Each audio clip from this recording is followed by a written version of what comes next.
Hello, my name is Lee H. Tillman, I'm a driving checker. and thank you for listening to and watching Anxiety Twins. We are a couple of comedians that are married and have a podcast. And if you're watching, we're also outside. And we're outside. So if you want to see us outside, why don't you go to YouTube and watch the video? Like and subscribe, do all those things. Or come over. Or come over. Our fence is open all the time. It is. Because I always open it. Yeah. When we first moved here, like we had some friends over and there were comics, and one of the first things they said was, "Hey, you can have a show back here." You can have a show anywhere. Which is a really comic thing to say. They're just constantly looking at places. You go to a store, help a friend move something out of a storage unit and be like, you can have a show in here, you know? Yeah. Bring in this couch, bring the couch back in. You got yourself a show. So is the first thing, did you want to jump right into fried green tomatoes? We have to talk about that first because I have a lot to say about that. Okay. And then we'll see how much time we have left. That's how much. So we watched fried green tomatoes. For the second time. For the second time. But I forgot that I don't remember if I've seen it before, like when it came out. I mean, maybe I saw it when it first came out. I don't know, but we definitely have saw it. Seen it twice. Do you have a story about fried green tomatoes like you do about the Three Amigos where your brothers wanted to see something better and you wanted to see fried green tomatoes? You picture 11-year-old Lee mean like, but guys, there's 4 leading women in this movie. That's unheard of. Well, first of all, the movie that I chose, Three Amigos, was better than the movie that they went to go see. Gasp. So I actually did have a better choice. Okay, fried green tomatoes. Go. We watched it. Mm-hmm. The whole thing's wild, and I forgot about the first time we watched it. So it's not exactly 4 leading women because the old lady that's telling the story is also the young lady in the story. Yeah, if you look at the cover, it looks like there's 4 leading women, but it does. After you watch the movie, it doesn't make sense. The cover of the VHS, and the relationship that they make based on the. What's her name? The character of the lady that visits the hospital. Oh, Kathy Bates. Kathy Bates visits the hospital, not visiting this old lady, someone else, but she always ends up talking to her, and it almost seems like a scam. Like the old lady is like reeling her in with her story. She's like, "Come, my precious. I'll tell you a story about a third person that is not me." And then 2 years later, she's like, and surprise, it was me. And then she goes live with her. Yeah, but we don't see that part. But yeah, we don't see that part because that's what shit hits the fan. The fried green tomatoes part too. Everything was delightful when they only saw each other on holidays. Now they have to live together. I have a lot to say about it, but now I can't remember any of it. So I remember when you bought it, right? I bought the DVD. You bought the DVD. I'm on a DVD. This year is the 25 year anniversary. 35. 35? Oh, 30. I keep saying 25. 35 year anniversary of fried green tomatoes. And maybe that's why the DVD was out. May 20th. But they also May 10th, 2026 was 35 years of the making. Yeah. We saw it on May 23rd. Yeah. Because just randomly. But no, it's not. That's not why I got the DVD. I like to find old DVDs in the DVD section at Goodwill. That's like my new hobby. I just pick up random DVDs. I found the Titanic, Mamma Mia, and Fried Green Tomatoes. I've never all great titles, equally at the same level of greatness. I mean, all of those movies are classic movies. People love all 3 of those movies. But I mean, the Titanic won Oscars. Fried Green Tomatoes is like over here, like people like it. And it's still fried green tomatoes, not a food people eat. Apparently, I don't know. Yeah, I've had fried green tomatoes. I don't know if they were green, but I've had fried tomatoes before. I don't know. I mean, like I get why people like and don't like them. Fried green tomatoes for when you can't wait. Yeah. Any longer. Because I don't know if a green tomato tastes different. I've never had a green tomato. Well, it seems it's just like a bad idea. Not done. Yeah. It seems like a bad idea. But it's hard.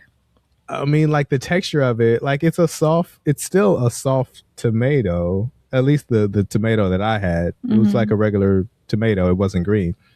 It was just the outer texture is crunchy, then the inside is soft. And it's one of those things like fried rice or paella or like whatever, like poor people food that came about just being like, I don't know, just put all this shit together and maybe it'll make something else. Yeah. Because where can you... We couldn't make it because where can you... Unless we grow them, where can you find non-fully ripened tomatoes? I mean, if you had been around 35 years ago, they were everywhere. They were probably on every menu everywhere, like fried green tomatoes. We got them. Yeah. We need to go visit the place. It's in, I can't remember what city. Is it Juliet? I forget what city it is. It's in Georgia, which is where... And because we have the DVD, we watched the special features where the director, who I am not a fan of, I just don't like the way he talks, tells the story of how they built that cafe and then they ended up actually using it as a cafe, and now it's like a... Yeah, it's a landmark. I mean, it's a landmark. It has to still be around. I mean, what else in that city would, anyone care about? I was going to say hundreds, but 15ths of people's jobs. Because it's just one cafe. Yeah. I mean, but I'm sure there's stuff around the whole city. And then we never saw the main actress, what's her name? Gigi? What about her? We never saw her anywhere, anything else. Yeah. She I feel like we Googled it and we saw like a few movies that she had done, and none of them were great. And also she wasn't main character on those, so she was just like around. Yeah. And the other woman I only know from Weeds. A show that I watched the entire thing for some reason, even though the entire time I was like, I need this to end. Yeah, I don't know. It just felt like another TV show where I don't know, maybe I watched like maybe 1 or 2 episodes, but it was one of those things where it's a white lady, so you have sympathy for her, but she has to do these things that, are dangerous. So now we care about her for some reason. Like, I don't know. It's just one of those TV shows. I feel like Orange is the New Black was a show like that. Yeah. I liked everyone on Orange is the New Black except for the main character, like the main white lady. I was like, if this was just about everyone else, it would be interesting, but I don't know. They feel like you just throw a white lady in there, it gives you some sympathy. And she was the whole reason why they wrote the show. What do you mean? Like the actual lady that went to jail and was like... Orange is the New Black? Orange is the New Black. Breaking Bad is another show that's like that, but it's a much better show because it's better written.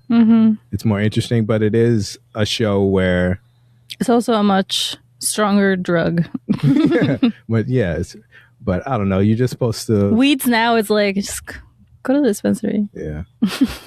But you're just supposed to feel like some type of sympathy for... No one could ever feel sympathy for a black person selling drugs. But if it's a white lady, now we're cooking. If you keep watching the show, she becomes less likable. And I think that was kind of the idea, was that it was hard for people to envision... For people in her... experience to envision what it's like to do these types of things. So that's why it came about. But like, if it was, they wouldn't want to make a show about a black person doing the same thing, because now it's like, what are you trying to like stereotype people? Like, both ways, it's kind of hard. Yeah. But she becomes a worse person, whereas like, no, that's the same thing that happens to the guy in what's the other one? In Breaking Bad? In Breaking Bad. He becomes the worst person. He becomes a worse person, but people, because he's a guy, it's different. Because he's a white guy, it's different. People likes that. They were like, they hated for years, they hated the wife because she didn't want him to sell drugs and destroy the family. Yeah. I mean, like literally, you're joking, but like that's literally what people online for years have been. The only scene I have like clear memory of for some reason is when she's trying to weigh the money. Like first just starts to count it, and then she starts to like count the barrels of money to just be like, I don't know, maybe if I put about the same amount in each barrel, I can figure that out. Like the math of figuring out how much money they have, like that for me, that was hilarious. Like I was like, this is amazing. How do you do that? Did you like the movie? Because the first time we watched it together, what'd I say? I honestly don't remember, but we started watching it again. And I was like, I think I've seen it before. Literally, I can't remember. Opening scene, they're pulling out a car from the lake, and you're like, we've seen this. And I'm like, 45 minutes later, I'm like, I think we've seen this. Yeah. So you did remember that you saw it. So, I didn't remember it at all. I know that we had seen Still Magnolias, which is Not, I mean, it's I also not, thought it was still Magnolias. yeah, I think we kind of like, the only similarity is that they're both 90s movies. They both have a lot of women in it. Yeah. And that's kind of it, really. Like, that's really the only similarity. I don't know. Fried Green Tomatoes is pretty silly. Like, all of the things that are happening in the 90s with her, like, wrapping herself up in cellophane. Mm-hmm. Like, just the way they make a mockery of this woman every chance they get. She's not even the main character. She's a sad housewife, and they're trying to, I don't know, like, really push that.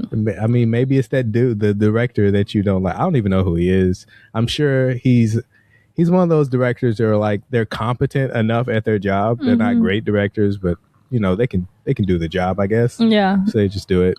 All of those movies from the 90s, they have a similar vibe. Like, you could do that. Yeah. And the vibe of the movie definitely like felt like it was made in the 90s, even though the decade that a lot of the stuff takes place isn't the 90s. But from the music choices and the way everyone is, I don't know, kind of, it's very saccharine. It just felt very nice. Like the movie itself, even though it wasn't set in the 90s, it did feel like a movie made in the 90s. Yeah. It just felt that way. Everyone's Southern accent was hilarious. Did they actually eat the guy? Yeah. Yeah? I think so. Okay. Why not? Why not? Because it's gross. Well, it's she's retelling the story, so maybe, you know, I mean, it's all kind of. She's a very lucid old lady. Yeah. She knows exactly what happened. Even at the end, she was kind of like, well, that's just a story that I heard. Because I think her name is Sissy, told her that that's what happened. So, right. I don't know. Oh no, her name isn't her name in real life is Cicely Tyson. But I don't remember what her real name in the movie. I don't remember what her name. I thought the person that told her was her like mammy's children. Yeah, that's right. It is because it was the kid. It was the kid that saw it. That I don't think ever speaks in the movie. But also the movie also fits your criteria of white women dancing to black people music. Yeah, I do have this theory about movies, specifically in the 80s and 90s. Maybe they don't do it as much now, but anytime a white woman is trying to appear like tough, or she gets some type of revelation that she needs to, you know, just changing her ways. Yeah, she's a new woman. There's always a scene where she sings a song written by a black person. So a lot of times it is a black female, but it can be, you know, anyway, it's generally like Motown. That's generally what they go for. But in this movie, I don't even remember what the song was, but she was jumping on a trampoline. Yeah, she was exercising. She was exercising, jumping on a trampoline, and she was singing some song by a black woman. But I feel like if I go through every movie that features a woman, like where a woman is the lead character throughout the 80s and the 90s, I will see. And then in the early 2000s, they stopped doing that? I don't know. Because there is 27 Dresses when the girl lets go and she's like dancing. I put quotes on that. And she's like dancing at a bar and she sings Benny and the Jets. Okay. So that's Benny and the Jets is Elton John. But that song, it got popular because black people liked it in Detroit. Oh yeah. It got played. The only place it got played in America was this record, not record, but a radio station in Detroit started playing it, and black people loved it. And that's why it became popular. And the reason why Elton John is popular is because black people loved him first. So that's kind of, it's adjacent. Early 2000s is like moving out of that, but not quite. It's adjacent. We'll have to start watching early 2000 movies now, see if we can find. Yeah, and Benny and the Jets is the song that people love him. The whole Julia Roberts definitely has a lot of scenes where she does a lot of that. What's the one that she's singing to in the bathtub? That's Pretty Woman. I can't remember. I think maybe it's Whitney Houston. I don't remember. I don't remember the song. She's singing Pretty Woman in Pretty Woman. I should have known that, yes. No one ever actually sings Pretty Woman in the movie Pretty Woman. No. Which is a Roy Orbison song, but it was remade by Al Green, which is the first version I ever heard. I think it's Roy Orbison was a white guy, but the Al Green version, to me, is much better. But The only like icky part about fried green tomatoes was like the whole slavery wasn't that bad vibe of it, which it's supposed to be the 1930s, right? So yeah, it's not. I don't know if they're not slaves, but they what are they gonna do? Like there's they get paid, but it's like not great. And the whole like the same way this woman is like dancing and changing, it's like the other white woman, which whatever her name is, the main character, that she's a lesbian and she's pro black people. Like she's way ahead of her time. She like when she's like at her, I'm gonna call her mammies because she pretty much has like she's like essentially her caretaker who happens to be a black woman. She's at her house and the lady's like, you can hang out at my house, but don't treat me like your mother. I was like, that's actually so funny because like, yeah, you'd be like, don't like give me that. Like you're gonna be here and give me attitude. No. It's either or. Yeah, and the one who plays her again is Cicely Tyson, who's a legendary actress who I hated seeing her play that character, but by that time I don't know, maybe that's what that's all she could get at the time. That's what was available. But she is a legendary actress. Yeah. And so the whole time they were doing a really good job at being good white women who are helpful to not sending Big Joe, or what was his name? The Big George to jail for someone else's murder. Although it was his mom, so it wouldn't have been that big of a stretch. But they were trying to protect him. And then at the end, towards the end, when she goes to the hospital and the lady's not there, and then they tell her that her friend died. She didn't die. Her friend was the black woman in the story, right? Yeah. Or one of the descendants of the. It was her family. So she's like cheering to the nurse that the black lady died. The whole time she's like, "Oh, Mrs. I don't remember her name died. She died," and everyone's like. I mean, but she didn't know. I know it's not your friends, but she's like trying not to be weird. Yeah. I'm just really happy it's not the other lady. And then the fact that they like let her get in a cab and go to her house, even though everybody knows that she doesn't have a house anymore. Yeah, what did they send her out to do? They just sent this old woman away to be like, and they know she doesn't have a house. Yeah. So they just sent her out and she's just out there. Like the minute she tells her, as soon as my friend gets better, I'll be able to go home. I'm like, oh, that's not happening. Like everybody knows that this old lady's never going back home. Like we're just like, this is a thing we say to like keep her spirits up. So then when she actually asks to go home and they're like, okay, bye. She just checks herself out. She doesn't have any family and they let her go. They just wanted the money shot of like her sitting on a suitcase in front of her house being all sad. And then she has to go rescue her. She had moxie. That's what we like about her. That's a line from Bob's Burgers. Kathy Bates also in Titanic. Yep. I like her better in Titanic. I like her in a strong lady role. Unsinkable. Was it Molly Brown? Yeah, that sounds right. That sounds right. Yeah. Kathy Bates had a heck of a run in the 90s. She's back. I mean, she's still doing stuff. She's on, I think the last thing is busy. Like, they remade Madlock and she's in that. I have no idea if that's a good show or not, but she's still out there, still doing that stuff. Well, the baby is currently obsessed with Titanic, so we learn a lot about Titanic. What do you know what brought that on? I'm not sure actually. I mean, I know school had a Titanic book available, so like that's where she got some of it. And then we saw that OMSI had a Titanic exhibition, and so she got into like she wanted to watch the movie and do the exhibition. But that was like 2 months ago, so like it's just been like building up. I feel like the fact that she's just like been thinking about it for so long. So now I got her doing a project about it and like writing facts and stuff, and it's still like hard to wrap your head around all of it, like no matter how much information you have, it's like just to like understand what happened, it's pretty wild. Yeah. And so you learned about the movie A Night to Remember, right? I didn't even know that was a thing, which they made very quickly after the actual yeah, thinking. It was made almost pretty. Like soon. If I had been around, I would have been like, too soon, guys. Too soon. Yeah, that literally might be a time when they're like, okay, let's not. Well, that's why it's so serious too. Or something. Yeah.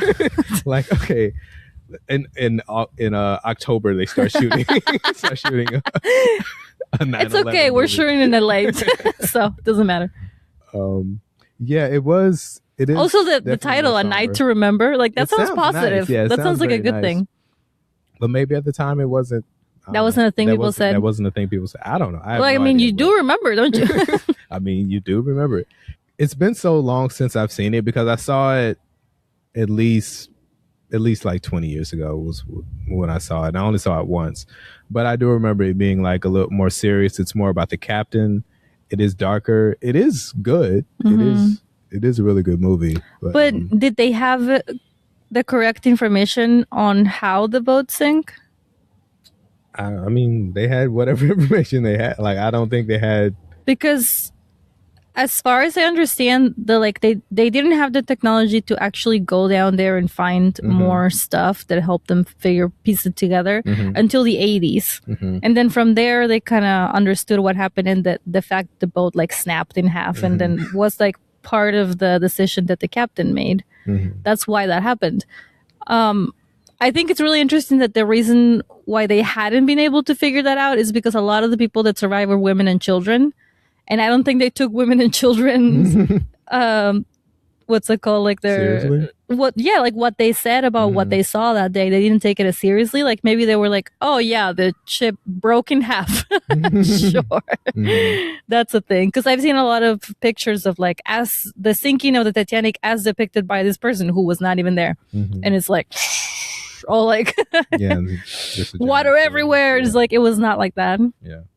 We also saw the interviews of people who were in the Titanic, and the lady saying like at this point, like they all keep in touch, obviously, like that's a huge thing that happened in their lives. And she's like, at this point, like I'm one of the older people who still remembers, because some people are so old that they've forgotten, and some people were so young then that they were like 5 months old to survive. So like they have nothing to say about it. And she was like, I don't know, like 11 or 12. And she said, for years I've been saying the boat snapped in half and then it started going down, and like now it scientifically can prove the thing that I saw. Like it feels like I could have told you this hundreds of years ago. You need to start believing women. I think that's someday. Maybe one. Maybe tomorrow. I don't know. I'm not ready. Just push it another day. Not quite ready to start believing women. Not there yet. And the Amsterdam exhibition was interesting too. I mean, she said she didn't learn anything that she didn't already know. She did. She was being dramatic. Well, also, like, you gotta actually stop and read the stuff. Otherwise, yeah. She also said she didn't read anything. She said she just looked. Well, we did it twice because we had 3 of her friends with her, and of course, I'm telling them to slow down, but they're like pinball machines, like pew, pew, pew, pew, pew, pew. Like every room they're going by so quickly. And also, like 2 of the friends that came are the most hyperactive, energetic, hyperactive kids. Yeah, that hyperactive friends that she has. So yeah, we did it one time, and then we went to have lunch outside because I was like, "This is outside energy," and Isabel's always like, "You sound like a teacher when you say that."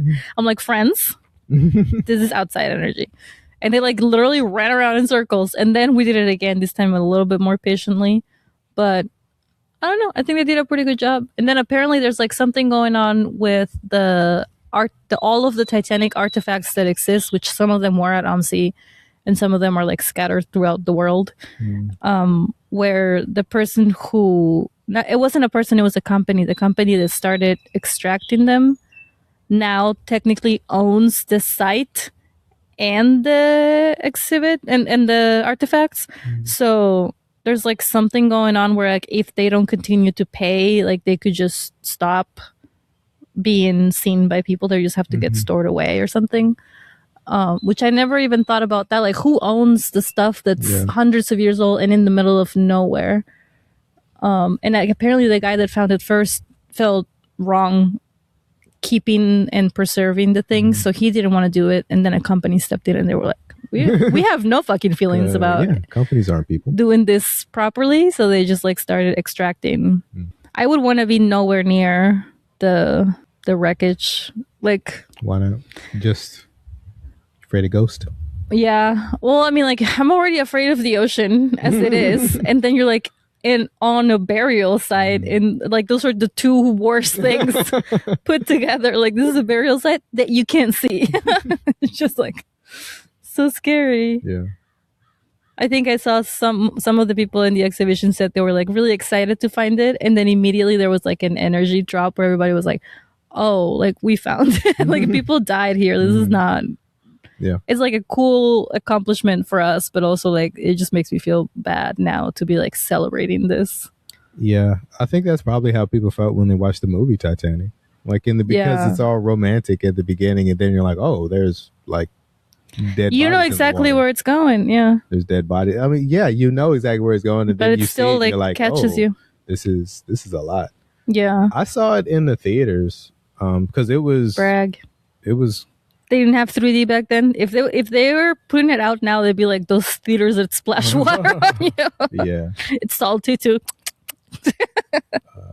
Yeah, I like, no, why? A couple times in the theater. I watched it. I think I watched it like two you went back. It was just one of those. Wait, how old were you? It was a phenomenon. I was like 17. It was. I guess the closest thing now would be like Barbie or Oppenheimer, where you're like feel like you can't go. Yeah, you can't it's one not of those go. things that everybody is seeing, and it's an event.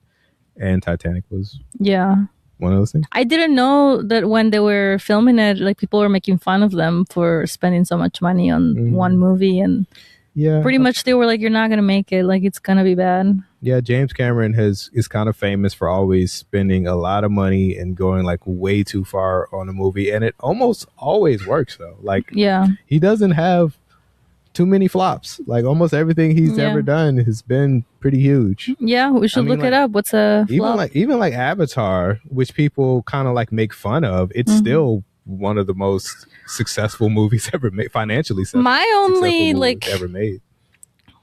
Negative feedback on Avatar is that it should have stopped at 2. I feel like 2 was a good number. Yeah, I have no desire to see. I've lost track after that. I don't know how many there are the rest total, but I'm good. But it I don't know. It's like it's so immersive, and I don't know. If you're a person that enjoyed the other two, maybe you would enjoy the whole world, the whole building.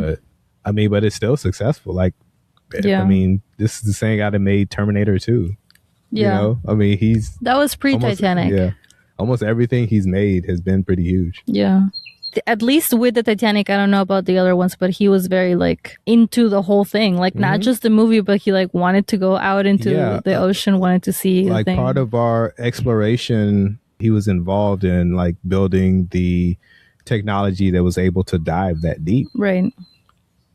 Without him, like that wouldn't exist. Without this filmmaker, well, I think it wasn't him so much as it was him asking the people who had already done it to continue to do it, because the budget that they had to do that the first time wasn't really even Titanic related. It was military related. So once they were done, they were like, I mean, if you're not, it must be really expensive. They're not like able to go do it on their own. But if it's funded by Hollywood, then sure, we'll go 3 more times. And I mean, think about all the CGI movies that came out after like Avatar. The reason why they are as good as they are is because he created that technology to do all of that. So they used it and moved on. Like he's definitely a person that has like moved a lot of technology. But now we have AI, so it's fine. Yeah, we'll just get AI to write all of our movies, and it's gonna be great. No notes. No notes. Are we watching anything else? We started watching Margot's Got Money Troubles. And then we want to talk about Euphoria? I haven't finished the first episode of the 3rd season. It's got me. So you watched the I'm so interested in it. You didn't watch the second? No, I did. Oh, so you have watched everything? Yeah, that's why I started the 3rd. I wouldn't just skip a whole season. Okay. The first season was really like engaging. Like you start an episode, I couldn't have left an episode half like how I did in the 3rd season and just walk away for like 3 days. I don't even remember when I started. I keep forgetting to go back.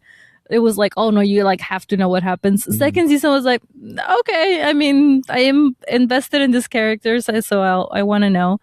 3rd season is like, come on. Now it's just getting really crazy. Yeah, there's no intensity to the show. It's just like, okay, what's going to happen? It's just what crazy thing is going to happen next. Yeah, just trying to do the really craziest thing possible in every character's life. There's no tension involved. You're just kind of like, okay, well, what crazy thing is going to happen next? Because I don't really care about, because I know everybody's going to be okay. Yeah. But, because we need a 4th season. Yeah, let's see what the next thing is going to happen. Yeah.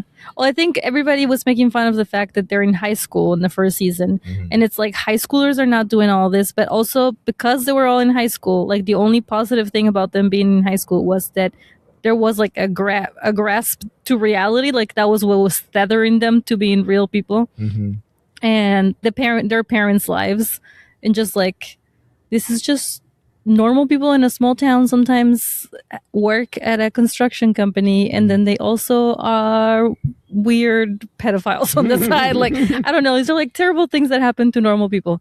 And now it's just like, she's just fully a drug lord. Like, she's just off in Mexico, and she like jumps a fence and she's fine. I don't know, I haven't seen more than like one, but like the whole time I'm like, this bitch should have died years ago. I can't believe she's still alive. Yeah. Now she's religious. She just decided to believe in God. That's the thing. It's about to. That's as far as I got. Yeah. So I'd never watched an episode of Euphoria. I completely missed that. I said on the last podcast, I never have seen anything with Zendaya in it. Oh yeah. Until like Dune. You know what? If we're gonna start watching things with Zendaya in it together, we gotta stop with Shake It Up. Gotta start there. That's the place. No, that's Inception. I'm good. I think I figured it all out. What? So I'm gonna start playing it for What show we were about to talk about that we've been watching together? Margot. How'd you feel about that one? They do a really good job depicting what it's like to have a newborn. I thought you said you didn't like that type of stuff. That what? I thought you said you didn't like that type of stuff where they're showing how difficult it is to be a mom. Because why would I want to see that? I don't like that part, but they do a good job depicting it. I feel like sometimes they do a little bit too like, I don't know. I feel like they did a better job in this one than other times. It's just like more like in your face. Like they just don't believe that you're going to be able to relate to this person unless she's like, I'm dying. This is terrible. This is like a good like mix of like, you're still a person, but like also shit's hard. Like, I don't know, like the way she gives the baby away and then like goes drive it, just like drive your car by yourself. It's just like, oh my God, can I just like get in the fucking car and like drive it myself? Just stuff like that. But they don't like, they don't put it too much in your face. So far it seems like a good show. I really like her mom, the character of her mom. Yeah, she's a terrible person. Yeah, I think, in my opinion, Michelle Pfeiffer is the MVP of the show. Yeah, so far. She seems a little old to be as naive as she is, like falling in love with your teacher, your college professors. Like, and then she also didn't know like her. But she didn't fall in love with him. Well, she was just not safe. Yeah. I think she did.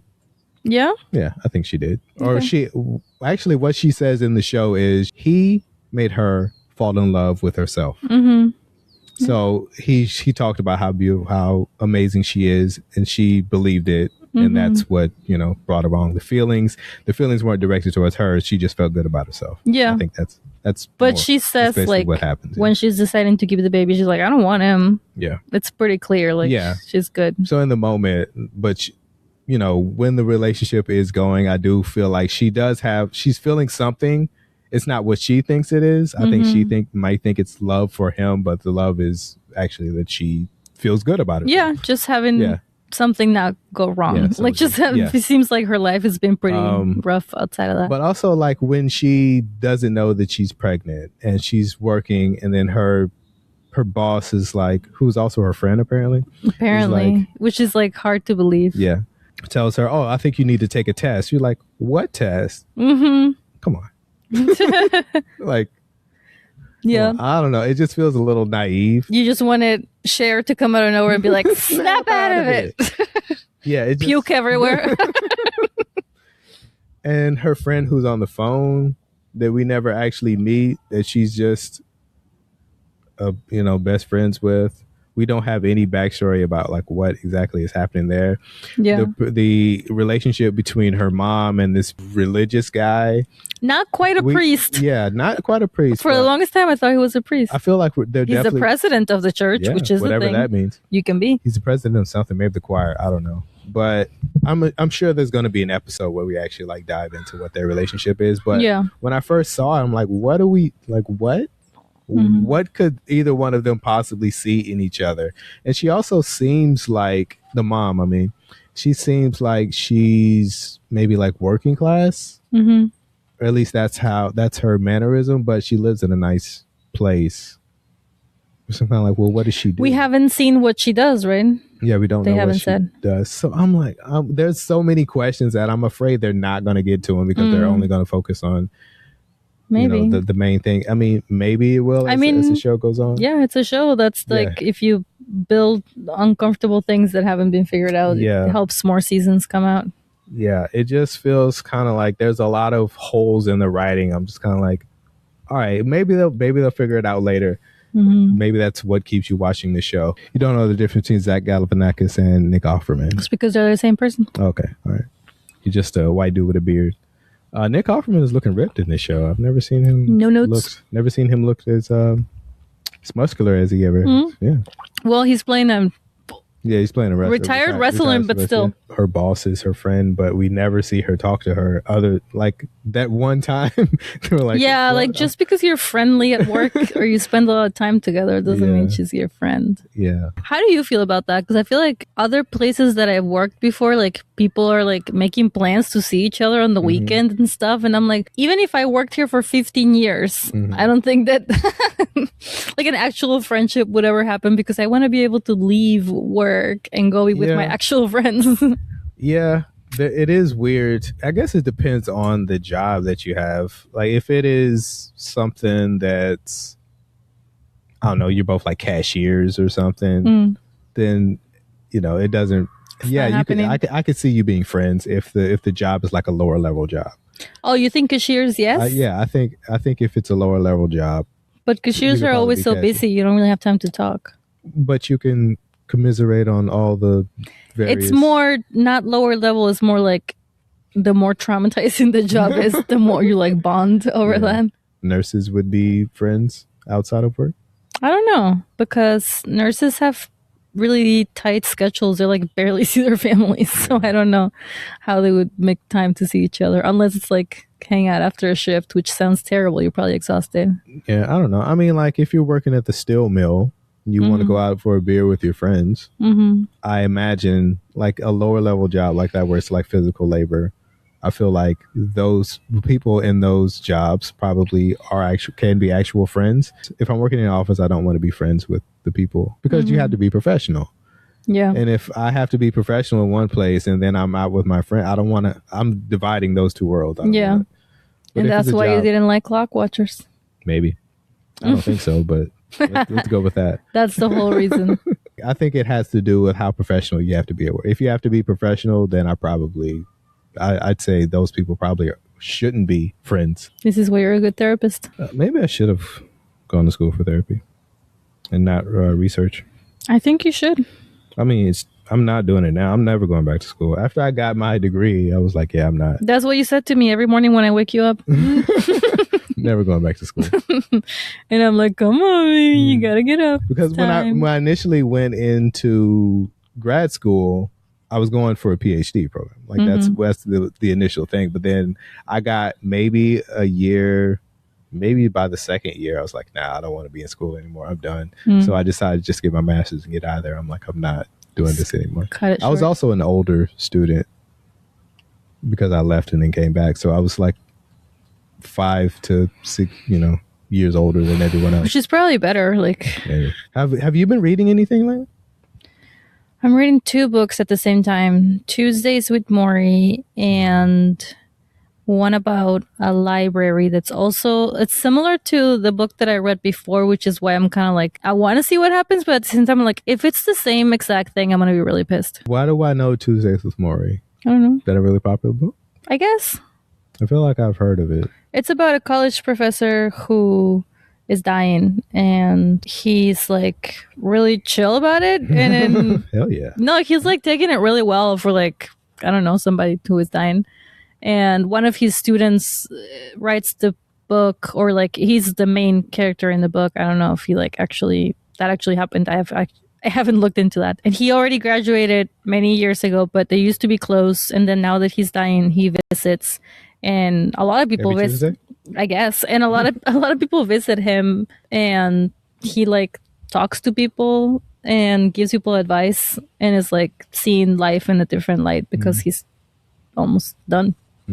I was gonna say, on my Instagram, I get, it's mostly white guys that are talking about like books that you need to read if you want to get into reading. Maybe it was Tuesdays with Maury was in there. Books that'll change your life, and all of a sudden it's like, yeah, I don't know, man. Like and sometimes books that I have read are on their list. I'm like, no, that did not change my life. It was fine. It was all right. I think it's because there's this thing going around that no one can read anymore. Gen Z is not going to be able to read. I don't know about that. It's a big statement. Like, that's a lot of a whole generation nobody can read. As far as how we get our information, I could see us not reading. I don't think people, like, you can read a stop sign. No, I know. I was not getting that from it. I think like an inability to read, I don't think that's going to happen. But I do feel like we're getting all the information from TikToks, YouTube videos, people telling us information. Yeah. Like listening to audiobooks, like, instead of actually like reading the information, which I don't know if that's necessarily bad. I do think you use a different part of your brain when you read. So I do think it is useful to read. I personally prefer to read a book rather than listen to an audiobook because it uses a different part of your brain. And I think that's important. Reading a book, it's active. When you're listening, it's passive. So I think there is some strengths to actually like reading a book, but I don't think that's going to make you dumb if you don't read. Like, if you're getting all your information from YouTube, that doesn't make you, I mean, somebody can just, there've been self-help books forever. Yeah. Where people were just like, lying and making up stuff. So just because you're watching something on YouTube, somebody that's a liar or somebody that's telling the truth, it's all information that people have always been using. Can't believe you've been targeting self-help books. Helped me over the years, So I have a few that are holding our door open. It's always a guy holding up a big fat book or a bunch of books and being like, you need to read these books before, you step out the house in the morning. Don't go stepping out the house without these 3 books. Or else you'll fall into a ditch. Illiterate son of a bitch. If you don't read these 5 books, you're going to fall into a ditch by the time you're 35. What is this, a witch? Is Sleeping Beauty one of them?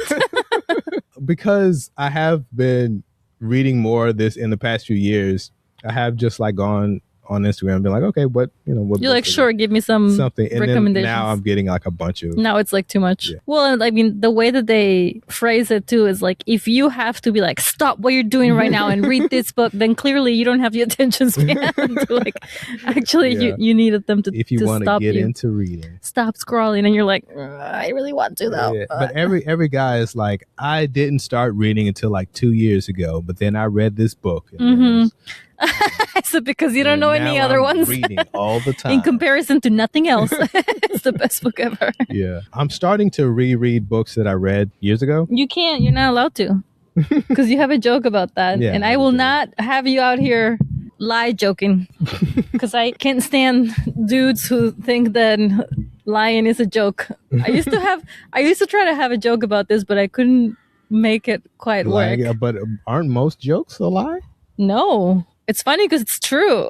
I mean, there's a truth in it, but you exaggerate. But like literally, like there was this guy at my work that literally I would come in and he'd be like, I've been here for hours. And I'm like, have you? And he's like, nah, I'm kidding. That's not a joke. That's literally just a lie. Like, why do you and so many dudes do this? Yeah. Like, I swear, like maybe they only do it to women. So you haven't had that happen to you. But it's like, so all the time, like they just feel like they're so smart because they know something, but they didn't tell you. They told you the other thing. It's usually at work. There's one guy that it's just definitely a work thing. That think that's just hilarious. Yeah, just be like, we're all going out. Are you? No, I'm kidding. That's not funny. Stop doing that. You just wasted so much of my time. So I had a bunch of books from maybe like 20 years ago. What was happening was I was going into grad school and I was taking the GRE. And there's two parts to the GRE. It's mostly math and English. The GRE is the test you take before you get into grad school, in case anyone doesn't know. And I knew I wasn't going to do good at math because I'm famously bad at math. Oh, really? Yeah. Oh, you don't say. So I was like, I need to focus on the English part. And the English part is, it is half essays. They just give you a question and you write like 5 different types of essays. And then it's just definitions of words. They tell you to get these flashcards that are just 500 words. And you just like memorize all of them. Another part they say about like learning words was to like read more books and like read things. So you need the context, right? Yeah. Otherwise you're like, how am I going to memorize all these sounds? Yeah. I bought a bunch of books at the time just to see like, okay, what are the modern classics? That's when I started reading more. And I also have dyslexia, and that definitely is one of the things that helped me. I mean, I still have it. It's still an issue, but it has helped me like read more.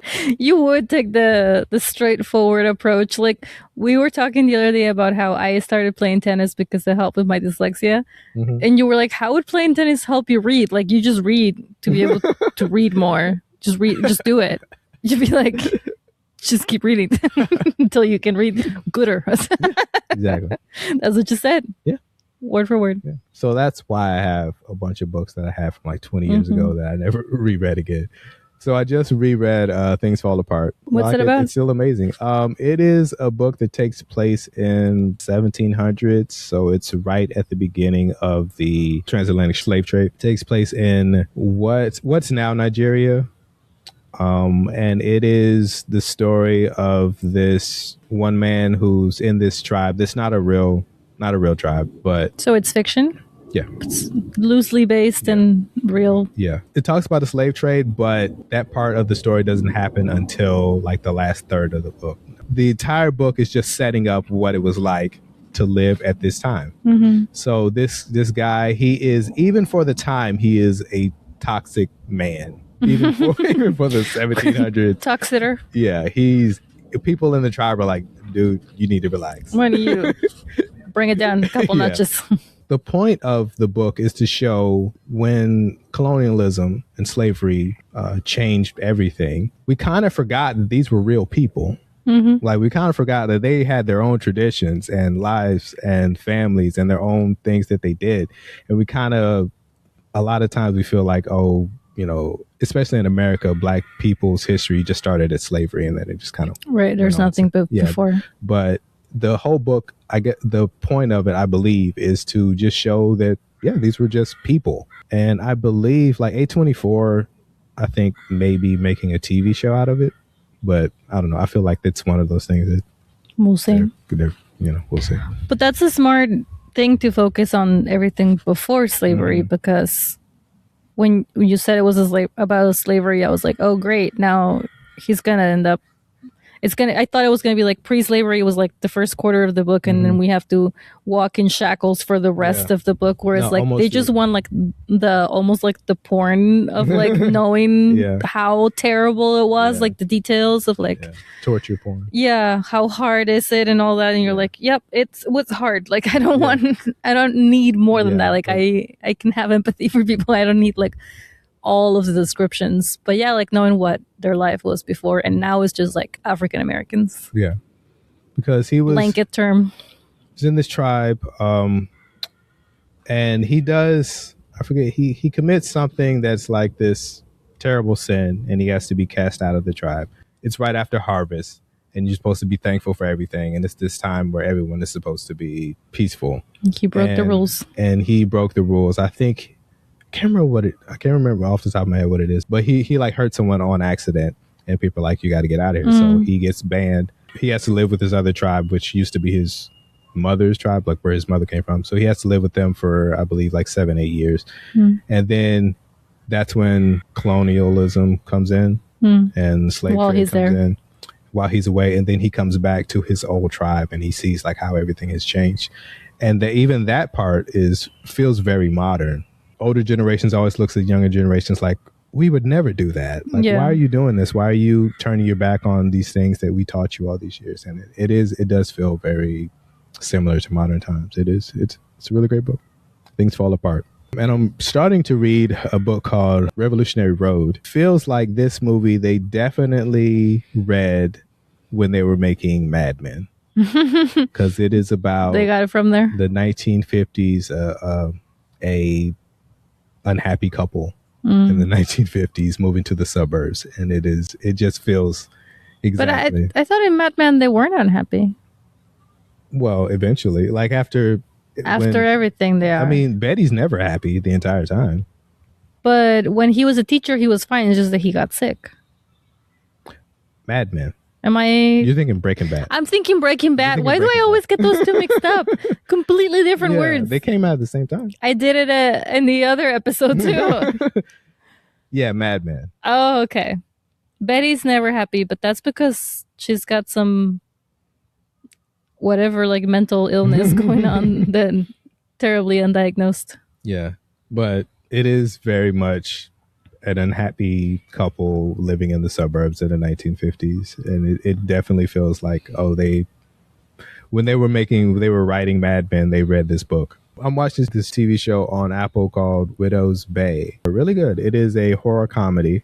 It balances both those things equal, and I'm always really impressed when someone can do that. That's because I don't think I could ever write horror just because I'm more into writing things that feel real, like real life type things. And horror generally is like supernatural or just horrible things I don't really want to think about. So The Substance. Yeah. Which is, sci-fi. It's not something that I would really think about, but because I'm more interested in like things that are more grounded. So I'm always impressed when seeing someone that can do both. I believe the creator also wrote on Parks and Rec.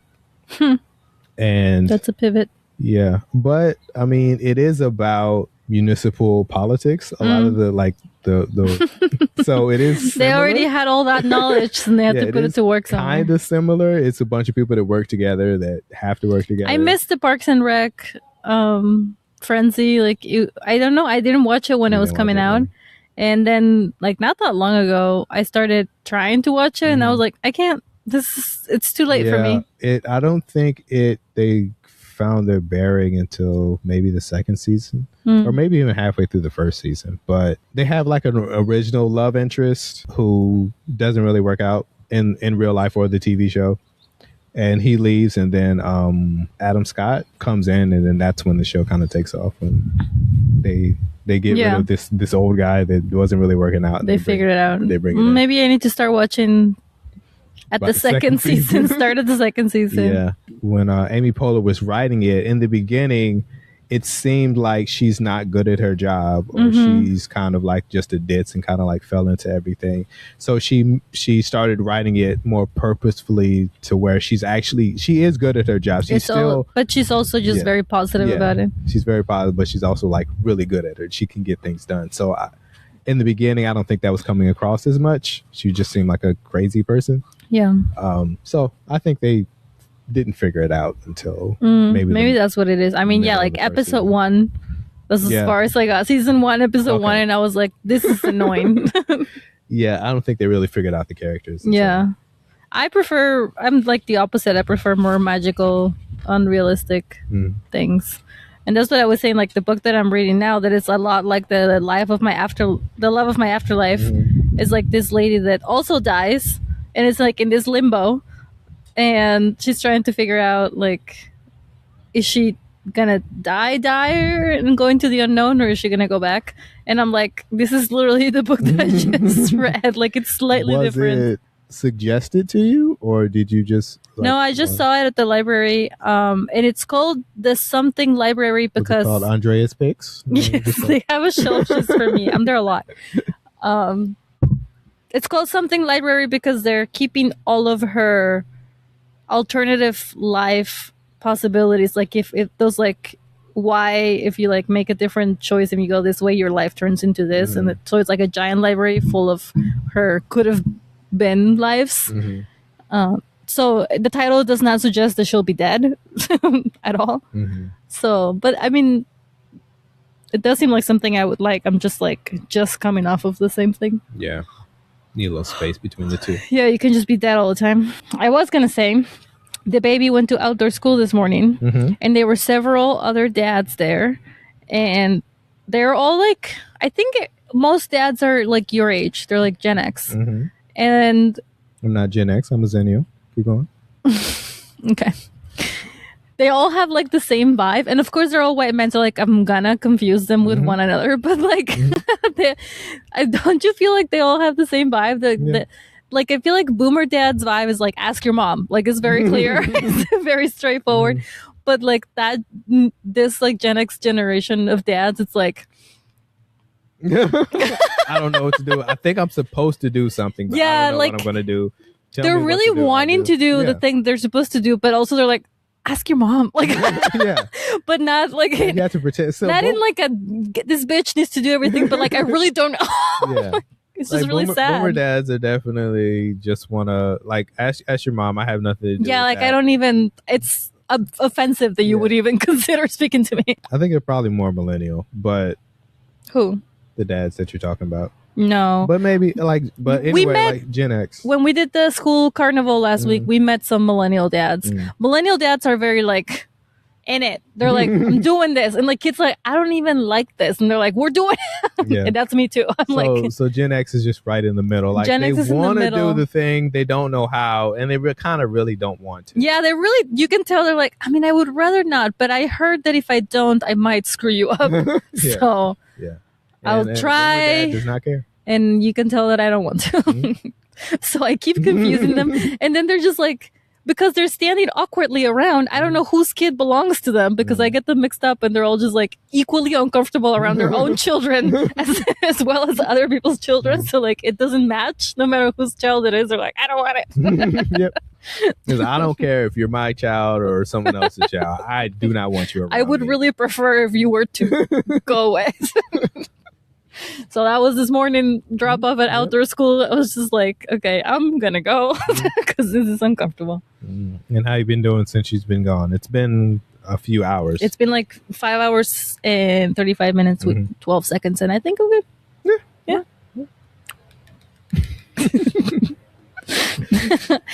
If you are only listening to the podcast, there's a lot of sound effects. There's a lot of phases to go with the sound effects too. You're really missing out. We got to wrap it up. All right. My name is Lee H. Tillman. I'm Andrea Menchaca. Thank you for listening to Anxiety Twins. We'll see you next time. That was very Gen X dad energy. That was like a script.